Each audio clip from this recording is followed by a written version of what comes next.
What's going on, guys? It's Digimon TCG coming to you with another market watch. Now today we're going to be taking a look at X Record as well as some cards that I think are going to be some good picks or some cards you should get rid of before we get BT10.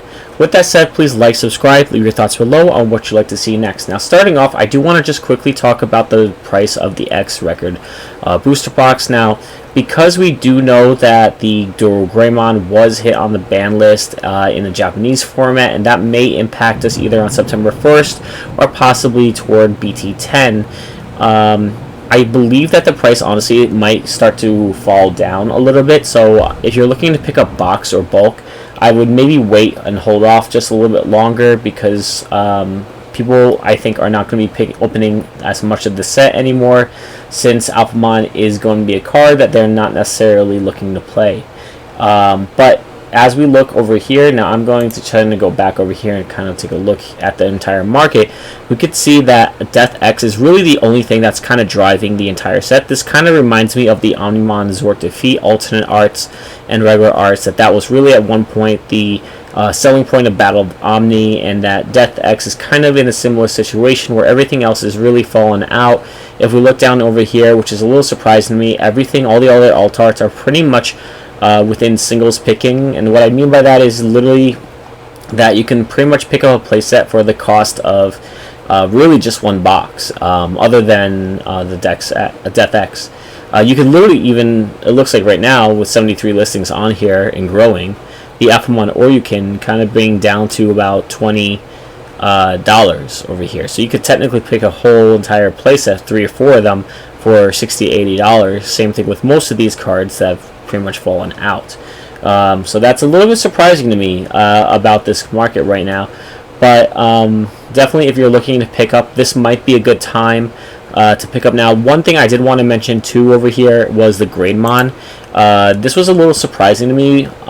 People, I guess, are looking to see if there's another alternative to the Digimon, and we have this one over here, which is basically you reveal the top 3 cards of your deck, add 1 card with Alphamon in its name among them to your hand, and place 1 card with X antibody and its traits among them to underneath this source, and then trashing the rest. And then at the end of the attack, if you have an Alphamon in its name as inherited, delete one of your opponent's Digimon with 5 cost or less. So this is somewhat of an okay tech, but I really wouldn't put more than 1 or maybe even 2 if I'm really feeling spontaneous or whatever. I don't know if this is the best choice, honestly. The Hisarumon from BT7 I think might be a better choice. Just being able to put a card underneath it, there's so many different ways of doing that now, and then getting a reduction of cost when you basically Digivolve by 1, I think is a little bit better, honestly, than the Digimon over here. And we see over here that it was selling at $5, and practically over the course of the weekend went from 5 to about 12. And I really don't like this personally. I'm looking over here, and we see that it looks like it was pretty much bought out to that $10, $17 mark, whatever it is right now, $18, $19, $20. I think this is not a great pickup at all, in my opinion. If you're looking at the deck, I think there are better alternatives. I think someone might just be looking to capitalize on this. So let's continue on. I'm going to quickly go to BT1 and just really quickly talk about some of the cards I noticed around here. So with the special release over here, we do have a couple of different changes in the market. Now we see that people are starting to kind of shine away from the X antibody stuff and starting to pick up stuff for future formats. I think that the Digimon over here is an excellent example of that. We know we're getting a starter deck later down the line, and we do see that the Digimon over here is about for $65, $70, being the Digimon over here being about $40, $45. I think this is reasonable to pick up 1 to 2 copies of it if you do have the ability, not just because it's one of the first cards in a set which doesn't get as many reprints and is in less circulation, but also because it's a fan favorite, and the artwork, and personally in BT1, is probably one of my favorites in terms of all the different artworks. So that might be something to consider picking up, is one of the Digimon cards, at least 1 or 2 of them. We don't know how much this is going to factor into the starter deck and what the playstyle is going to be from that. But going from your Impmon that's a level 3 to your level 6 in one turn with 10 cards in trash, which is pretty easy to do now. There's so many ways to do it, is pretty much a good idea for a pickup. Now, one thing that when we get to BT10 is Security Control becomes a little bit more prevalent, because you basically are trying to stop your opponent from OTKing you, being able to rush you multiple times, and just be able to do multiple checks to you with the Digicross mechanic. And Magnamon alternate art and Magnamons are definitely played in that in the builds and stuff like that. You usually do the red-yellow build, or what I'm seeing the most of.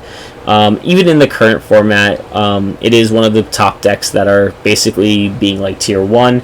So we see that the Magnum Ancientmon here is going for $50, the Magnamon alternate art for $64. If it was me, I'd be going for the Magnamon alternate art for $10 more, just because I really do like the alternate art. So something to keep in mind.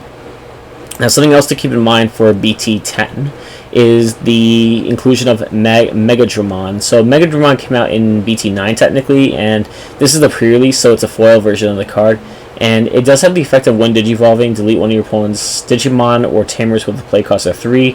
A lot of the Cross Hearts stuff is level 3, so this is a good anti-meta call, in my opinion. And if you are over a Black or Greymon or Gaiamon over it, then you can, on attack, also delete Tamers with a play cost of 3 or less. Again, a lot of the Tamers that are released in BT10 are a play cost of 3 or less. Now, going over something else I thought was interesting was the Sakuyamon. I'm just going to refresh the Sakuyamon over here in the Rika, as I am going to cover them both together. And we see over here that it is starting to go up. We see that it's going about $40 pretty much on TCG Player, and also obviously be smart with your money. I'm not sponsored by TCG Player, but if you find a place to buy this that's a little less, I would definitely go for that. And over here we do see an increase, and that I think is because when we do get to BT10, we have Maid Mode come out, which really helps this deck overall. And it is a version. There is a version that you can play with the the Security Control red-yellow Security Control decks. Just being able to Digivolve and play the option cards for pretty much free. Really cool. Really good synergy with that. So that might be something you want to consider when picking these up. Rika is kind of the same reason. It is something for future formats. We do see only 5 listings though, because it is going for about $35. Then we see consistently, like we do see like everyone here is like 0 sales, but Core TCG is listed for $45. So I would technically look at that price in terms of where this is heading, and Rika is one of the only Tamers that technically sees a lot of play in future formats. Another card I wanted to just briefly highlight was the Beelzemon Blast Mode, and alternate art over here is going for $49. I'm just going to refresh it because I set this up earlier in the day, so I just do want to see if we see it starting to go up a little more over here. People are considering picking up copies of this because we do not know what the Beelzemon stuff is in the starter deck, and this might be something just to hold on to in case it's played in the deck. Now I'm going to talk about these two over here in a second, but basically the Doramon and the Ryodamon alternate arts I think are a mistake to sell now. I mean, if you're looking not to play this deck at all and you're kind of saying like, yeah, this was just a phase, I'm not going to continue with this, I would definitely consider selling now. But one of the things I did realize about these sets, even starting with BT1 and then now we're in BT9, is that these archetypes do get more support along the way. So you may want to hold on to a playset of these if you are looking to play max rarity at some point in the future. Having the ability of gaining 1 memory when you put a card underneath it is still very relevant. And when we think about cards that are used from past formats or past cards, like a lot of people still use Lady Devimon in the Mastamon builds, being able to draw 2 and trash 2, and that's a rare. And this was a rare as well, and so I would consider actually holding on to these versions of the cards especially since we don't know what's going to come down further down the line. But if you're just looking to sell and offload these cards, then yeah, absolutely, I agree. I think that this would be the best time too, because otherwise it's just going to continuously fall. With the Ryudamon though, I would honestly, even though it is an awesome little samurai dragon kind of guy, I would maybe consider selling these a little bit like easier. I don't have as much, I guess, argument against selling these than the other one, just because Doraemon has such a better effect of gaining a memory, and this one just having decoy. The artwork is still really cool, and I do like the ability to have the Oriyumon in the background over here. But Ryudamon is not as played as much, and so I would definitely consider selling this or offloading it first. Another card I wanted to talk about was the Beelstar alternate art. Now, we do see it kind of dip a little bit now, but it is kind of fluctuating between like the $85 and the $75 mark. As we can see here, there is only one seller being for $77. Then we go back to the 80s over here, and we have 21 listings. And I was doing some research on Three Musketeers the other day, and I actually realized that there is a Beelstar X, and we don't know when that will eventually come out. Like I said, like I think they pretty much decided to give like the first stage of X antibody support, and I'm sure we'll get some point in the future another X record type of set that gives other Digimon the X attribute.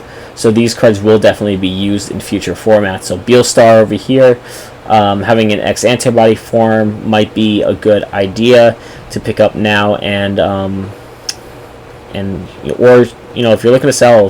I mean, I absolutely agree with it. Selling it for $75, $90, $85, like I think that's going to be your best bet now. If people are looking to play Beelstar as well, right now is also a factor in there, and some people do like to play Beelstar in this format. Now, looking a little bit ahead, we have Dark Nightmon. Nightmon is going to be getting more support in BT10, and if you are looking to play max rarity, this might be one of the cards you want to pick up. It is selling right now for $26, and it has been going up more recently, so it is seeing pretty good play in BT10. There is another Dark Nightmon that is in that set, so you may want to consider picking that up as well. Machinedramon. Now, I actually didn't know about this combo for quite a while. I'm just going to refresh it just so we see if there's any change in the price there.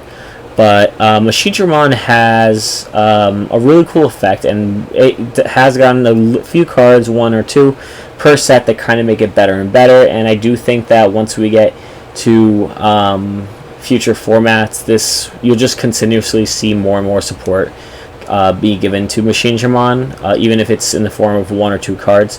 So this card, if you don't know what it is from EX1. It's a secret rare from it. Basically, when you play it, you can put up to 5 red or black cards with Cyborg in their traits with different card numbers from your hand or your trash in this card. Then you gain back 1 member for each. So usually you put 5 in there. It's a 7 cost to play. DP can't be reduced, which is really good against yellow. And then if it would be deleted by an effect, you can trash 2 cards underneath it to prevent it from happening. It's a really, really good card. Personally, I have 4 of the regular art. Unfortunately, I was not able to pull the alternate art, and now it's pretty expensive to get. There are only 10 listings on it, but the reason why this card is kind of seeing a few plays just as rogue decks is because of mainly this card, and this is a comment out of X Record. Basically, it says for 0 cost, you can play it. You can trash 1 card with Cyborg and Machine, which is pretty much what the deck wants to do, in its traits or in your hand, to have all of your level 6 Digimon with Machine and their traits gain Rush. So Rush is basically being able to attack the same turn it comes out, and then on play, if this Digimon has a Digivolution card, Blitz. So being able to Digivolve and then just being able to swing with multiple checks, or attack unsuspended Digimon, or be able to draw 1, or whatever the case might be, is just a very, very cool tech to play in the Chaosmon or the Machinedramon builds. So this might be something people want to start experimenting with, especially against the Metacall. I know that you can give your Machinedramon blocker and basically allow it to have reboot and you have like multiple ways of just like being able to basically stun your opponent. And just having the ability to rush and blitz is kind of crazy as well, just being able to synergize with more combos in the deck. So that might be something you want to consider picking up, playing in the future formats, or even just having fun with this format, because this looks like a fun deck to play, especially with the Attack of the Heavy mobile Digimon in X Record. So that's pretty much what I have for you for today for MarketWatch. We're not going to do a booster today. Nothing's really changed in that, but I figured I might as well go over some of these cards and talk about the ban list and all that stuff. And I do think that this format is very much a pilot driven format. Everyone has OTK strategies and everything, whether you're playing the black Alphamon version or you're playing another version, Metal Garurumon, anything like that. So definitely consider like just having fun and just playing the color of the deck style you like the most. But yeah, that's all for today, guys. Have fun, enjoy, and thank you.